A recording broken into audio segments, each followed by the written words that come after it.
সবুজ মাঠের মাঝখানে শান্ত গ্রাম চন্দনপুর। সেখানে থাকে রাখাল ছেলে জয়ন্ত, দরিদ্র কিন্তু হৃদয় স্বপ্নভরা।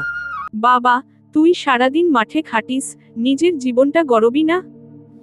এই মাটি আমার বই, আর পশুরা আমার শিক্ষক। জীবনও তো শেখা, তাই না?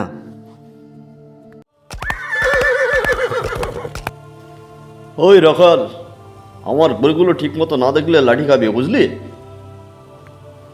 হ্যাঁ, রাখালের ছেলে আবার কি হবে? ওর কপালে দুঃখই লেখা আছে।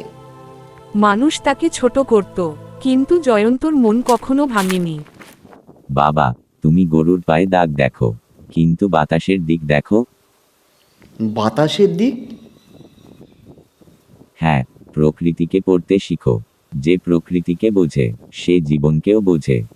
জয়ন্ত শিখল বাতাসের গন্ধ, মাটির ছাপ, পশুর আচরণ, রোদ ছায়ার ভাষা। সে আর শুধু রাখাল নয়, সে হয়ে উঠল প্রকৃতির ছাত্র। বিলের পরে বন্যা আসবে, জমিদারের গরুগুলো সব হারিয়ে গেছে। কে আমার গরু খুঁজে আনবে? আমি আনবো। ওই রাখাল ছি, ও মরেই ফিরবে। জয়ন্ত ভয় পেল না, সে প্রকৃতি পড়তে শিখেছিল। পায়ের দাগ দেখল, মাটির নরম ভাব বুঝল, পাতার দোলন দেখে বাতাসের দিক ধরল। অবশেষে গভীর জঙ্গল থেকে সব গরু উদ্ধার করে ফিরিয়ে আনলো। আজ থেকে তুই রাখাল নয়, জ্ঞানী রাখাল, বুঝলি?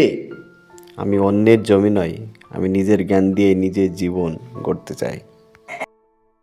যে কাজকে মানুষ ছোট বলেছিল, সেই কাজই জয়ন্তকে মহান করল।